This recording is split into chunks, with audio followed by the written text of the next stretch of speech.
Hello everyone, happy independence day. और आज independence day के लिए मैंने एक अलग लेक्चर रिकॉर्ड किया है and it is obviously not related to the Indian contract act. It talks about the CSEET concept. ठीक है, मतलब CSEET जैसे आप सब जानते हो कि CSEET का इंट्रोडक्शन हो गया है in the syllabus of company secretaries. CS foundation is abolished now और आपको CSEET में एडमिशन लेना है। और आपके एग्जाम्स डेट आ गए हैं, August 29 is your exam date. क्या मिशन होना चाहिए, कैसे आपको अचीव करना है, कैसे एग्जाम को क्रैक करना है, CSEET और CS फाउंडेशन में क्या डिस्टिंग्विशिंग पॉइंट्स है, क्या दोनों में अलग अलग चीजें हैं, क्या सिमिलर पॉइंट्स है। So we'll be discussing all the things about CSEET and the different points apart from that CS foundation in the today's session. सबसे पहली चीज जो है that is the full form of CSEET। जिन्होंने enrol कर दिया है, जिनके एग्जाम्स है, दे आर वेरी अवेयर कि CSEET का फुल फॉर्म क्या है। लेकिन जिन्होंने अभी तक एनरोल नहीं किया है या शायद एनरोल किया है लेकिन they are new to the course, so what is CSEET? CSEET is CS Executive Entrance Test, company secretaries executive entrance test. मतलब जो पहले CS फाउंडेशन था उनको ही उन्होंने कन्वर्ट कर दिया है CSEET में, जो कि अभी डायरेक्ट एंट्री आपको देगा एग्जीक्यूटिव में। ठीक है, मतलब आप कह सकते हो कि पहले आपको CS फाउंडेशन देना था, फिर CS एग्जीक्यूटिव। अभी अभी आपको क्रैक करना है सबसे पहले CSEET, उसके बाद ही आप एग्जीक्यूटिव में जा सकते हो। जैसे आपको पहले फाउंडेशन क्रैक करना था, अभी आपको क्रैक करना है CSEET। ठीक है, नेक्स्ट पॉइंट देखो, व्हाट इज एलिजिबिलिटी क्राइटेरिया। मतलब एलिजिबिलिटी क्या क्या है, on what basis you will be enrolling to CSEET।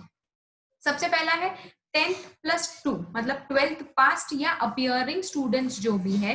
अगर आपने 12th पास किया है या आप अपियरिंग हो तो आप CSEET में एनरोल कर सकते हो। उसके बाद ग्रेजुएट्स और पोस्ट ग्रेजुएट्स।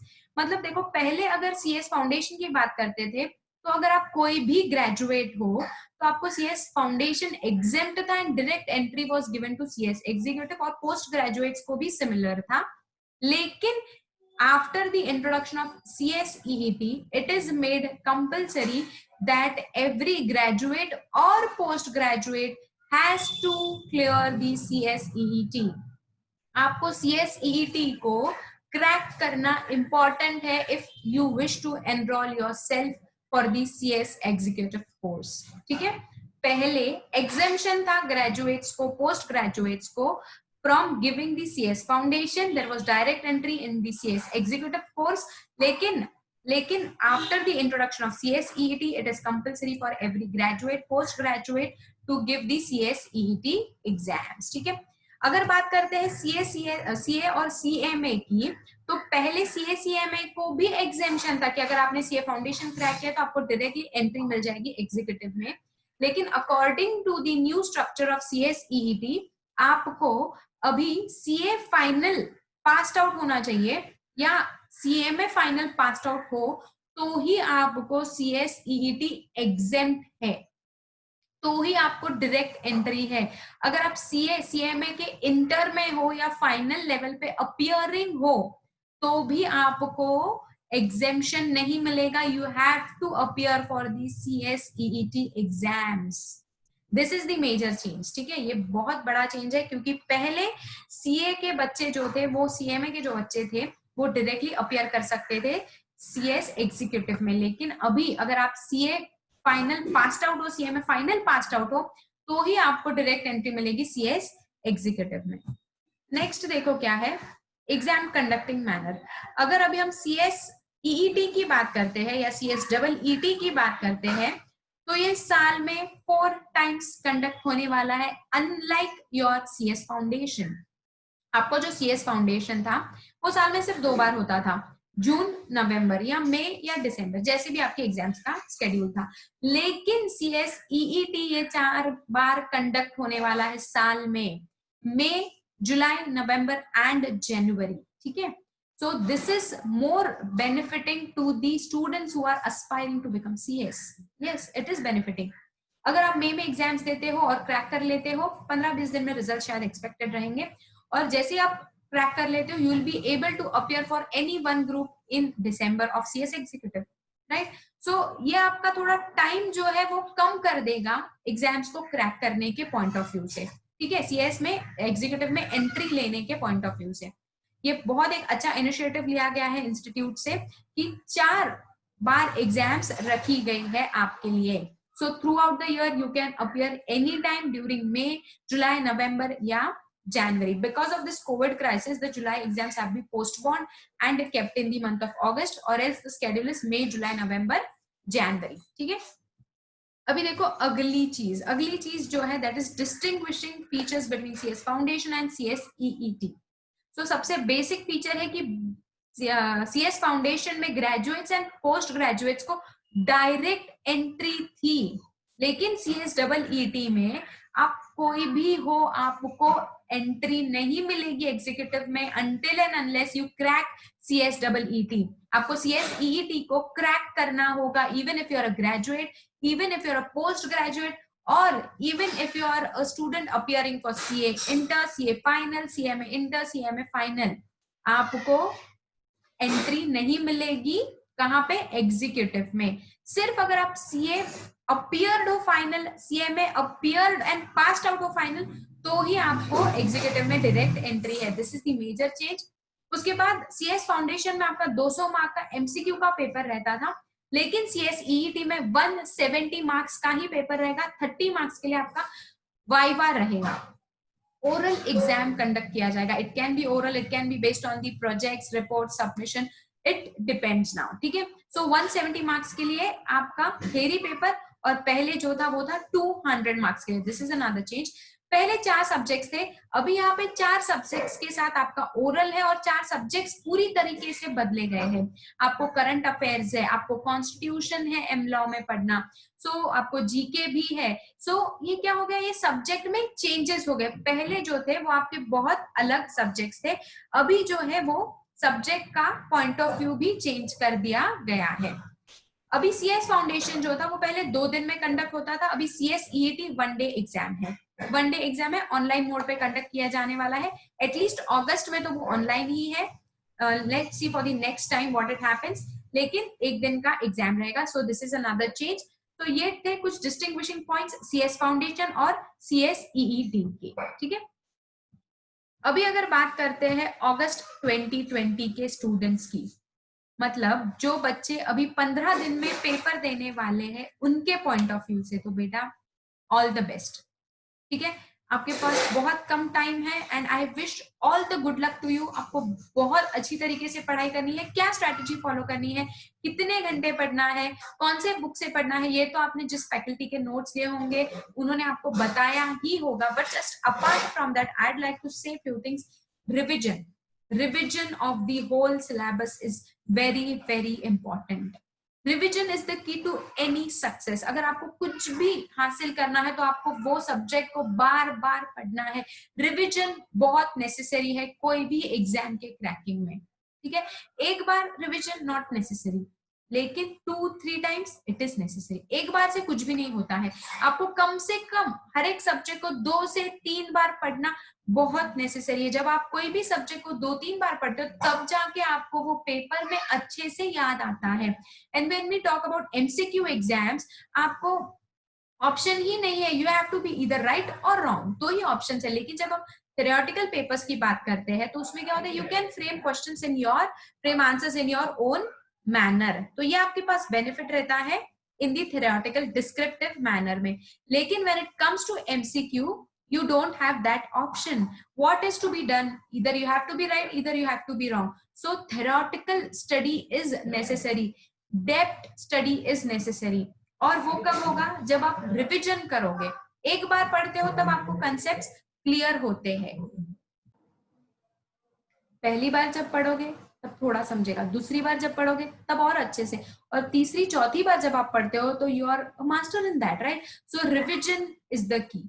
अगर आपको कोई भी एग्जाम क्रैक करना है, आपको हमेशा ध्यान रखना है कि आपको वो सब्जेक्ट्स को बार बार पढ़ना है। सो मैं यही आपको सजेस्ट करूंगी कि आपको रिविजन बहुत अच्छी तरीके से करना है, और ध्यान दीजिए कि आप हर एक सब्जेक्ट को इक्वल टाइम दे रहे हो, ठीक है। हर एक सब्जेक्ट को इक्वली टाइम दीजिए, हर एक सब्जेक्ट का अच्छे से रिविजन कीजिए, ज्यादा बुक्स को रेफर मत कीजिए। आपने जिस फैकल्टी के क्लासेस लिए थे, अगर आपने नहीं लिए तो मॉड्यूल्स है, उसी को अच्छे से बार बार पढ़िए। 10 बुक एक बार पढ़ना नॉट गुड, लेकिन एक ही बुक को 10 बार पढ़ना इज समथिंग गुड, ठीक है। सो आपको क्या करना है, ट्रस्ट योर फैकल्टीज, ठीक है। देखो बेटा, कोई भी जब आपके क्लासेस जब आप लगाते हो, nobody is wishing something bad for you, everybody wants that you should succeed in your life. तो आपको क्या करना है, you have to trust your faculty, you have to trust the notes which you are referring, और उसी को revise करना है बार बार, ठीक है। इसीलिए मैं आपको ये बात बहुत अच्छे से समझाने की कोशिश कर रही हूँ कि आपको रिविजन करना ही करना है। This is the key which can help you to crack your exams in the month of August. Next is practising the past year question papers. Yes, you have to do this. अगर CSED पहले conduct हुआ है तो आपको उसके papers निकालकर उसके questions को प्रैक्टिस करना है, या तो अगर आप CS फाउंडेशन के जो पेपर्स थे उसको भी आप रेफर कर सकते हो। देखो, क्वेश्चंस में ज्यादा चेंजेस नहीं रहेंगे, जहां पे सब्जेक्ट सिमिलर है, जहां पे सब्जेक्ट्स न्यू है, so no worries about that, मतलब अच्छा ही पूछेंगे institute. We just hope that कि इंस्टीट्यूट इजी ही पूछेगी क्वेश्चंस, अच्छा ही पूछेंगे, और सारे जो आपके मॉड्यूल्स में पॉइंट्स है उसी में से पूछेगी। लेकिन जहां पे आपके पास क्वेश्चन पेपर्स अवेलेबल है पास्ट ईयर्स के, प्लीज गो थ्रू देम। हर एक क्वेश्चन पेपर को सॉल्व कीजिए, जिससे आपका कॉन्फिडेंस भी बिल्ड होता है, टाइम मैनेजमेंट भी होता है, और आपको पता चलता है कि इंस्टीट्यूट क्वेश्चंस किस मैनर में पूछना चाहती है, what is the mode of conducting the exams from the institute side, ये आपको भी पता चलता है, and you get used to it, ठीक है। आपका कॉन्फिडेंस भी बढ़ेगा कि नहीं, मुझे इतना आ रहा है यार, I got 30 out of 29, wow, मतलब इट बिल्ड्स योर कॉन्फिडेंस। और अगर आपको कम मार्क्स भी आता है तो you have a chance to improve yourself, ठीक है। So practicing the past year question papers is again one of the most important things. आपको पिछले ईयर्स के क्वेश्चन पेपर्स को सॉल्व करना ही करना है। क्वेश्चन पेपर्स नहीं है तो आपको MCQ को प्रैक्टिस करना है। See that you are solving n number of MCQs, सबसे ज्यादा MCQ सॉल्व करने की कोशिश कीजिए। ब्राउनी पॉइंट्स को स्कोर करने को देखिए। ब्राउनी पॉइंट्स मतलब क्या, अगर आपको लगता है that current affairs is my the strongest point, तो वहां पे ब्राउनी पॉइंट्स, मैक्सिमम मार्क्स को कवर करने का सोचिए। कैसे वहां पे आप ब्राउनी पॉइंट्स स्कोर कर सकते हो वो देखो, ठीक है। सो देखो, वीक पॉइंट्स को स्ट्रॉन्ग करना है, लेकिन स्ट्रॉन्ग को वीक मत कर देना, ठीक है। क्या होता है, जैसे um law, suppose if law is one of my favourite subjects, तो मैं क्या करती हूँ, मैं उसको इग्नोर करती हूँ कि नहीं, अभी नहीं, बाद में, अभी नहीं, बाद में पढ़ेंगे, हो जाएगा, आता तो है, इजी तो है। और लास्ट मोमेंट पे जब हम बुक खोलते हैं, वी गेट पैनिक, हम पैनिक कर जाते हैं क्योंकि कुछ समझ में ही नहीं आता है। ऐसे नहीं करना है। अगर कोई सब्जेक्ट आपका स्ट्रॉन्ग पॉइंट है, उसमें ब्राउनी मार्क्स, ब्राउनी पॉइंट्स को स्कोर करना है, ये हमेशा ध्यान रखिए। और अगर कोई सब्जेक्ट आपको थोड़ा बोरिंग लगता है, थोड़ा अनइंटरेस्टिंग लगता है, तो उस केस में उसको स्ट्रॉन्ग बनाने की कोशिश कीजिए, छोड़ मत दीजिए। देखो, कोई भी चीज ऑप्शन में छोड़ना is not a good sign, क्योंकि इंस्टीट्यूट कुछ भी पूछ सकती है, कुछ भी आपके मॉड्यूल से, लेकिन हाँ, अपार्ट फ्रॉम दैट कुछ नहीं पूछती है, everything is from your module. But you have to see that आपने कुछ भी ऑप्शन में नहीं छोड़ा है। जितना हो सके पूरा कवर करने की कोशिश कीजिए। ब्राउनी पॉइंट्स कवर कहाँ पे होंगे वो देखिए, वीक को स्ट्रॉन्ग में कन्वर्ट कीजिए, MCQ को बहुत अच्छे से प्रैक्टिस कीजिए, रिवीजन कीजिए। यही चीजें हैं जो आपको अगस्त में एग्जाम क्रैक कराने वाली है, and I am sure that whoever are watching this videos are surely going to crack their CSET exams in the month of August। और अगर अनफॉर्चुनेटली नहीं भी होता है तो no worries, you have it in the month of November again. देखो, आपको एक चीज हमेशा ख्याल रखनी है, that you are appearing for the professional courses, ठीक है। यहाँ पे आपको ATKT सिस्टम नहीं है जो कॉलेजेस में अप्लाई किया जाता है, सेमेस्टर वाला पैटर्न नहीं है। अगर यहाँ पे आपका एक भी सब्जेक्ट रह जाता है, मतलब you score below 40, that you have to appear for the whole of the exam again, ठीक है, क्योंकि प्रोफेशनल एग्जाम्स है। This is the conduct followed here, that's absolutely okay. देखो, अगर कभी फेल भी हो जाते हो तो you shouldn't leave the course, you have to get up again, study again, prepare again, and then clear it, and then crack it. First attempt में crack नहीं हुआ, कोई बात नहीं, दूसरे में होगा, नो वरीज। देखो, छोड़ना नहीं है, अड़े रहना है, डटे रहना है आपको, ठीक है। अगर आप सच में CS बनना चाहते हो, CA बनना चाहते हो, CMA बनना चाहते हो, कुछ भी अगर आपको लाइफ में अचीव करना है, तो you have to stand strong, you can not leave it, you can not leave it. एक बार अटेम्प्ट लगा, 2 बार लगा, कोई बात नहीं है। देखो, this is the practicality. Attempt लगते हैं, कोई बात नहीं, अटेम्प्ट लगा, इट्स ओके यार, होता है, लेकिन leaving the course is not the option at all, ठीक है। So what you have to do is be confident, trust yourself कि मैंने सब पढ़ा है, मुझे सब आने वाला है। डोंट पैनिक, क्वेश्चन पेपर पढ़ के पैनिक नहीं करना है। बहुत सारे बच्चे यही गलती करते हैं, क्वेश्चन पेपर पढ़ के पैनिक कर जाते हैं, यार ये क्वेश्चन नहीं आ रहा है, वो क्वेश्चन नहीं आ रहा है, मैंने तो ये पढ़ा ही नहीं है, तो मैंने छोड़ दिया, ये तो पढ़ा था लेकिन भूल गई। नहीं, ये नहीं करना है। क्वेश्चन पेपर पढ़ते हो, पढ़ो, कोई बात नहीं, दिमाग को काम रख के पेपर लिखना है। डोंट पैनिक, क्योंकि पैनिक करने के बाद हमने जो पढ़ा था ना वो भी हम भूल जाते हैं। It's okay, be cool and calm, आपने सब पढ़ा है। Trust your self, trust your brains, trust your knowledge, trust your faculties, trust your books, everything is going to be good with you. यही इंटेंशन के साथ आपको 29 अगस्त के दिन पेपर देना है CSEET का। Last one is walk with confidence, आपको कॉन्फिडेंस के साथ चलना है। वॉक विथ कॉन्फिडेंस मतलब एकदम ऐसे स्टाइल में नहीं चलना है, नहीं। ट्रस्ट योरसेल्फ, कॉन्फिडेंटली पेपर दीजिए, everything is going to be good, you are surely going to crack the exam. और अगर नहीं भी होता है तो कोई प्रॉब्लम नहीं है, कोई भी प्रॉब्लम नहीं है। You have n number of opportunities left with you, ठीक है। अभी देखो डीपी कंसेप्ट आपको हमेशा ध्यान में रखना है। डीपी कंसेप्ट मतलब नॉट दी डीपी व्हाट्सएप वाला डीपी नहीं, डेस्कटॉप पिक्चर नहीं। डीपी मतलब डी के कुछ रूल्स आपको फॉलो करने हैं, पी के कुछ रूल्स आपको फॉलो करने हैं। सो लेट्स सी डी के क्या क्या रूल्स है और पी के क्या क्या रूल्स है, लेकिन ये आपको फॉलो करना जरूरी है हमेशा के लिए। सबसे पहला है डेडिकेशन। डी का सबसे पहला रूल है कि डेडिकेशन आप में चाहिए। You should be dedicated towards your passion, towards your course. आपको बहुत शिद्दत से उसमें इंटरेस्ट के साथ पढ़ना है, सिर्फ पढ़ने के लिए नहीं पढ़ना है कोई भी कोर्स को। You should be dedicated towards your passion, towards your career, towards your course. दूसरा है डिटर्मिनेशन, डिटरमाइंड रहना है हमेशा के लिए। कभी भी लो एस्टीम फील करते हो, you should tell yourself no, that I have to achieve these things in my life. So you should be dedicated, you should be determined, and with devotion is very important. Devotion मतलब क्या कि पूजा करनी है क्या course की? नहीं, पूजा नहीं करनी है, लेकिन उसको कम भी नहीं समझना है। This is going to give you bread and butter for your life if you achieve the courses designed for you. मतलब क्या कि अगर आप कभी CS बनना चाहते हो और CS बन जाते हो, तो दिस इज गोइंग टू पे you everything, bread and butter for your life, entire of your life, right? And apart from bread and butter, it is going to give you a luxury life also. So devotion के साथ करना है जो भी आप करना चाहते हो, ठीक है। उसमें कोई भी आपको मस्ती मजाक नहीं करना है, कॉन्फिडेंटली पढ़ना है, इंटरेस्ट के साथ पढ़ना है।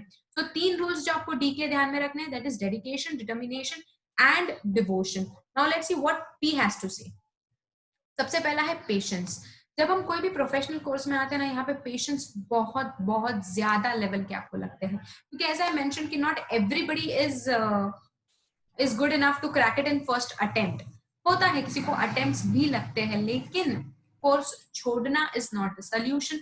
You have to be patient enough, patience रखने हैं। होगा, आज नहीं तो कल होगा। मेहनत कम पड़ जाती है कभी कभी कुछ चीजें हम भूल जाते हैं, छोड़ देते हैं ऑप्शन में, उसी के ऊपर पेपर आ जाता है। कभी हम पेपर में पैनिक कर जाते हैं, बहुत सारी चीजें हैं, कभी तबीयत खराब हो जाती है, n number of things are there, लेकिन you have to be patient that I am here and I will achieve it at any cost, ठीक है। so patience is the key. next is persistence मतलब continuity। आप अगर दिन में 10 घंटे पढ़ते हो, एक दिन आपने 10 घंटे पढ़ा, दूसरे दिन 2 घंटे, तीसरे दिन छुट्टी, नहीं चलेगा। कंटिन्यूटी चाहिए आपके पढ़ाई में। आप भले ही 4 घंटे पढ़ो रोज, कोई प्रॉब्लम नहीं है, लेकिन वो 4 घंटे आप रोज पढ़ोगे, ये होना चाहिए। Daily your studying for 4 hours is okay, लेकिन एक दिन पढ़ा, एक दिन नहीं पढ़ा, एक दिन छुट्टी ले ली, ऐसे नहीं चलेगा। कंटिन्यूटी चाहिए आपके पढ़ाई में, प्लस आपके कोर्स की तरफ आपको कंटिन्यूटी चाहिए, ठीक है। एक अटेम्प्ट आपने अगर फेल हो गए तो एक अटेम्प्ट छोड़ दिया, दूसरा अटेम्प्ट दिया, एक स्किप कर दिया, नहीं चलेगा। You have to be persistent enough towards your course, ठीक है। And last one is perseverance. ये भी बहुत इंपॉर्टेंट है। आपको परसिवरेंस के साथ पढ़ना है, परसिस्टेंटली पढ़ना है, और पेशेंस को हमेशा ध्यान रखना है, तभी ये डिवोशन, डिटर्मिनेशन और डेडिकेशन आएगा, and you will achieve what ever you want, ठीक है। ये सिर्फ CS के लिए नहीं है, लेकिन ये जनरल लाइफ में भी आपको फॉलो करना है। सो डीपी का कंसेप्ट कभी मत भूलना, आपको हमेशा सक्सेस मिलेगी if you follow the concept of DP. So thank you for watching my lecture, giving your precious time to me. Do like and comment करें आपको मेरा lecture कैसे लगा मेरा session. Feel free to comment. Share and subscribe करना ना भूले मेरे YouTube channel को. And all the very best to all the students appearing for CSEET on 29th of August. Good luck to you. Thank you and bye-bye.